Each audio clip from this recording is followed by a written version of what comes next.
Giờ tôi cái tay nó tiền rồi. Mày mà con nè.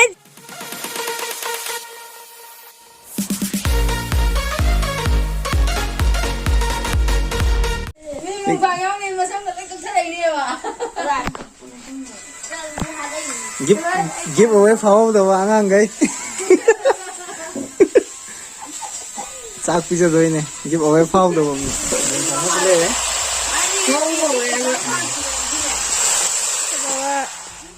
Khoi Kojonggi Karingo Imachanupane si khoi Jojo haitare ko maminga sengwa kai ko e mangal akoi jom mangal dingo se akoi jom mangal ye silai jingju hero ngak tane sina ka dijangoi machanupa maming haro maming wanglen silai sina ka don san machanupa ne sine achowai Jimmy ai ga lo ra hoji fajaw da si ahum je masak fajaw ngak tane wang kai da top ngak tane wang kai top se kara ne ba tingo me e Jimmy oi gre ena an kamai to ba ai ro second tai ro second tai jo so ka tai no tingo mày mà cùng nè xin lỗi đấy, tôi cái nó tàu đấy nè, một vàng tàu đấy nè, ngang tìm khai trong này nè give away đó pháo đâu ạ, ngang đấy, ngang cái nè, mà mình lột hết ra, hai dòng cái nữa rồi ạ, mà mình lột cái pháo đâu ngang cái này đâu, tôi này cha tôi tàu đấy, ai mà mình vào thì lột cái này nè, mình mẹ mà mình vào thì lột cái này nè, cái nó tàu này. Si may competition ito wala. Pwede ni tim khai trong này. Punishment mo punishment. So usu lai akhoi ming hanan te introduce tau thora. Tau. Akhoi si thawal awang lai kai gi post ta hero ngang te ni kha charai ba sina Jimmy sina hero na san wangle sina mangal adudi aina jeniba adui da di akhoi team wise ne versus ne khoi to ije akaba mina punishment tau duine ba ate apu adui da di akhoi po ba gi punishment akhoi sa haina gi do phangule pune ko hangoi chong na de ngamoi ba po de ada phangule pu tong na ne adudi hawraji ready 1 2 3 start hawrai chalo Bunda gede mà deh.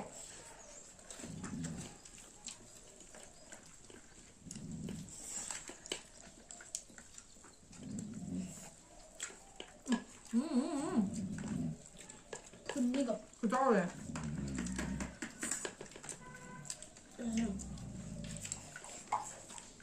Chú nó nằm rất lâu.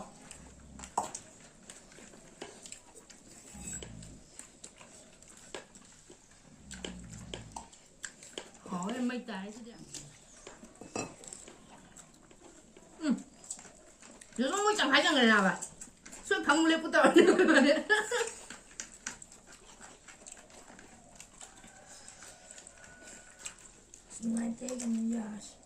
Cây này cân bây giờ. Ồ.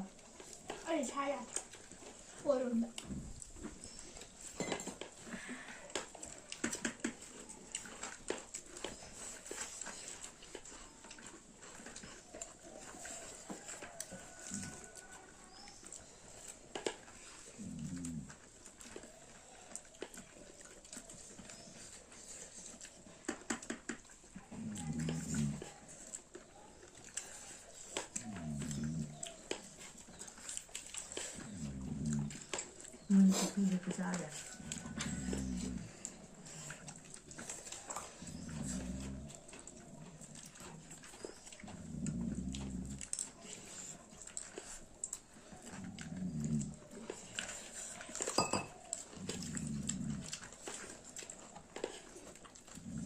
他就是这个味，这样的人，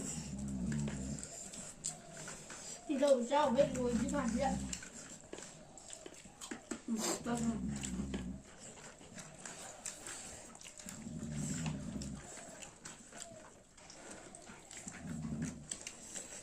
Năng một sao vậy?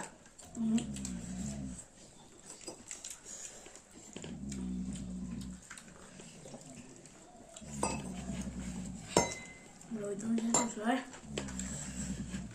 Mấy cha chỉ hơi giòn thì rửa hơn điểm vậy. Đó này nè, tôi đi đây. Ra đó.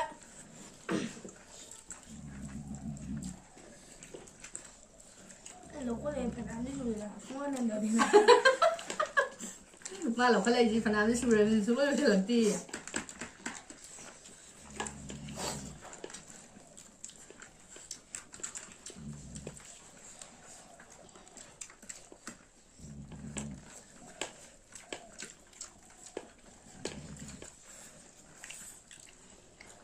มารู้กันถ้าเราลงทุนก็ผมซื้อตัวหาแล้วรวย มาตุ้มยองถูกก็ได้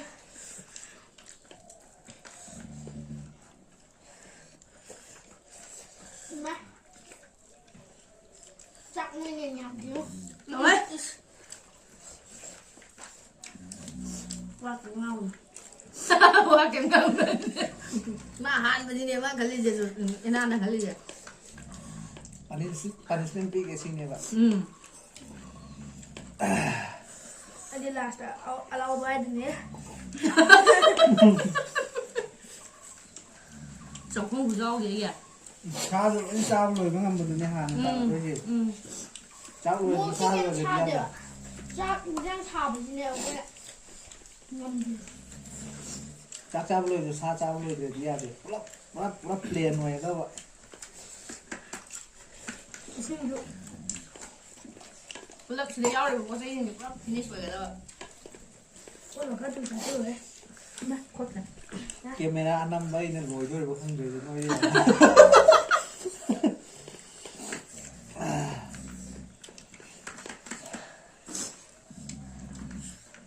ข้าวจริงน่าโคตรเลยแล้วมันไม่ใช่ต่อเอ๊ะ คุณลีนาป่ะ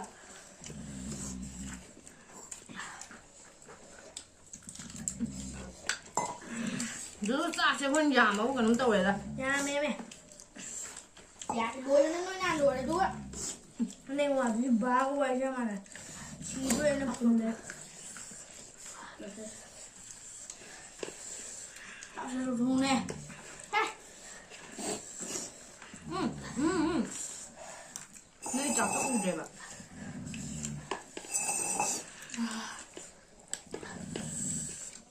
มาท่าไปอีกอันย่างเลยคิดง่ายๆหรอ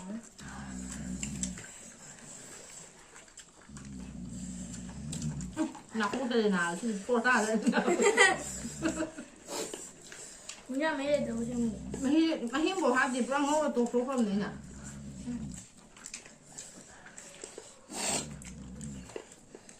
มาตุ้งไม่รู้ไม่รู้จักหรอก ไม่ได้ พวกกูอยู่เถอะ เฮ้ยชิงทางกูที่นก xin là phải không làm nên là เฮ้ยมันจะมีการยำตัว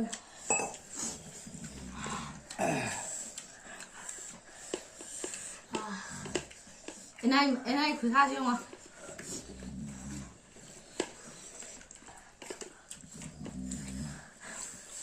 ที่มูจะทับพวกมันไป mà xa rồi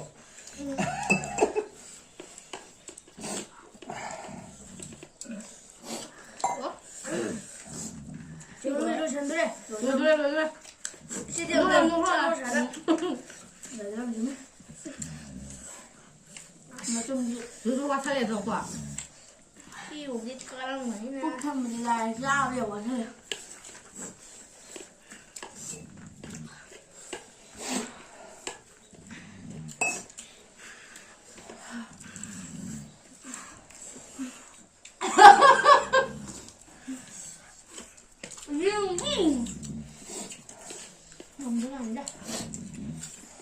他们就不让我走了。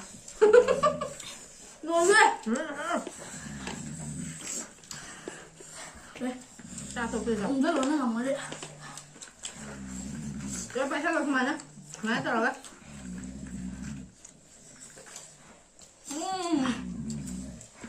去摸点哈子。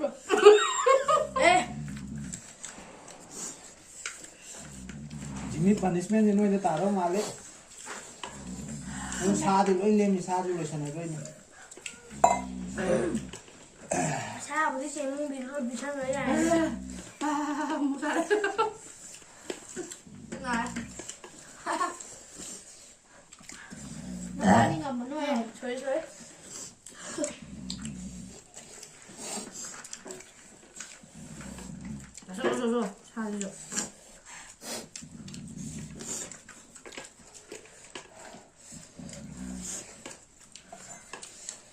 찔러네.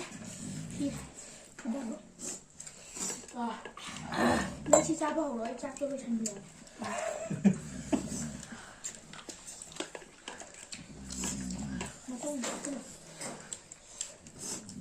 Lúc mà lúc mà không có không mẹ mà lên rồi mẹ ca rồi mẹ mà tôi nồng túi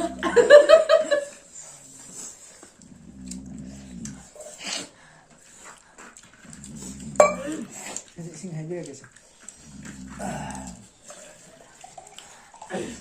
nào rồi nói gì 잘 살아도.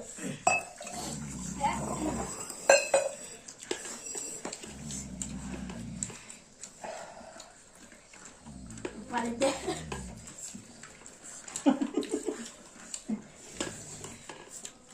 Jimmy hàng chung với nặc làm gì chúng nặc thân lợi đà 혼자래. 혼자 나가는데. nào ngồi chung với cái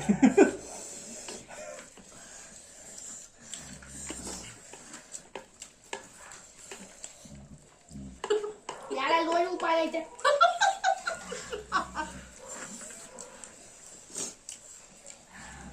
알루와니까.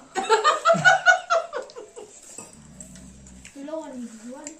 thế rồi cắn là không được 나나 오는데. rồi nó dùng được rồi 야, 이 차는 또 그래 야. 아무 생각 없지 나와 알아. 하여 되나. ready 메시지 챌린지. 시주 챌린지 시주 뭐야 보바니 장 비엔드레 시디 뭐야 시 뭐바니 장 틱tum다 섞고 해 시기 그노제 피츠 말고 빨리 그노네 아 소다 하이다래 아주 시기 뭐 챌린지 시기 나 보는 따라 합나지 또 뭐바니 이제 장 비엔드레 봐나 컴피티션 제 시 마사지가 합절라게 ready 1 2 3 ai đi ngầm quá thì ai đi xin ngầm đều ạ ê hani 아이. mà ngầm ghê hai cứ thật xịt 파스. 세계. rồi ai là luôn đây ai là gì mà phá xa kìa này 아이 저게. 다다는데 말이야. ai đi xin ngầm đều ạ tất cả các cô đi học nó cho đi ngầm đều chứ gì 니만이다. 잠깐만 선물이. 난 따라가 아는데 밥을 따라가 đừng ta cả này 아, 그냥 에이 주. 에이 저기니 너. nó sẽ kêu đừng ta cả chơi rồi ngoài trời ta cả chơi 어디 꾼꾼. 어디 군사다. 아, 군타. mga tong nasi mga amo. trang à 15 này 30 không lấy bút không gì không rồi à 비어가 시작 비어가 비어 해봐. 아두만 안강 보면 돼. 아두다. 나한테 아마도 잡도 아마 레오 아이 레오 너를 잡도 그래 까까 선생님 야, 이거 됐다.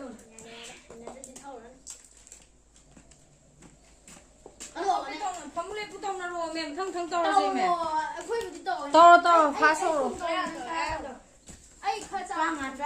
trang to rồi mẹ 따라 떨어졌고. ai ta to cái này là to rồi người lùa cái to rồi 1, 2, 3, 4, 5, 예, boy. 6, 7.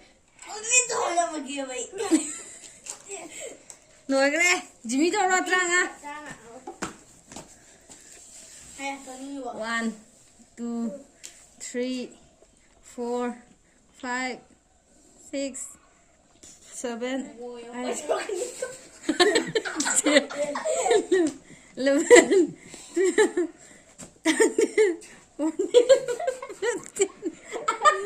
대부비가 nâng ai last tao rồi kìa 아, 스와이다. ai ta la này trên đây một tầng mà mang trên cái này gì 머리가 뭐야? 머리가 올라가래. 머리가 되게 뿌듯하다.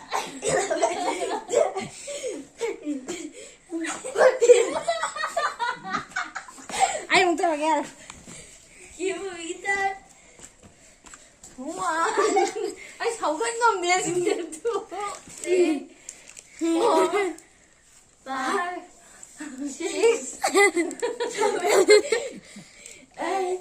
나 파이나더브로. 파이나지. 오. 9, 10. 수라봐. 수래. 나 파이나. Wait. Punishment ang na. Punishment ito ulo re. Hello. Lore aduna like, share, subscribe tawbiyo. Like, share, subscribe taro adudi yam. Channel ni nungai da di video se. KMT honbiyo. Yes. Wala. Kuma hai lage. 100K. Oh 100k hai ga da jo na hani do 100k on view hai ga na hani do. 100k honbiyo. Honestly, halaga mo yung silver. Silver button. Silver fangnaga na unja. Play button. Silver play button ja 100k da to phang ja. 100k da silver play button phange adudi me am to yo hon biro adudi. Ngasi di video ja la sal jine adudi ha. Bye bye.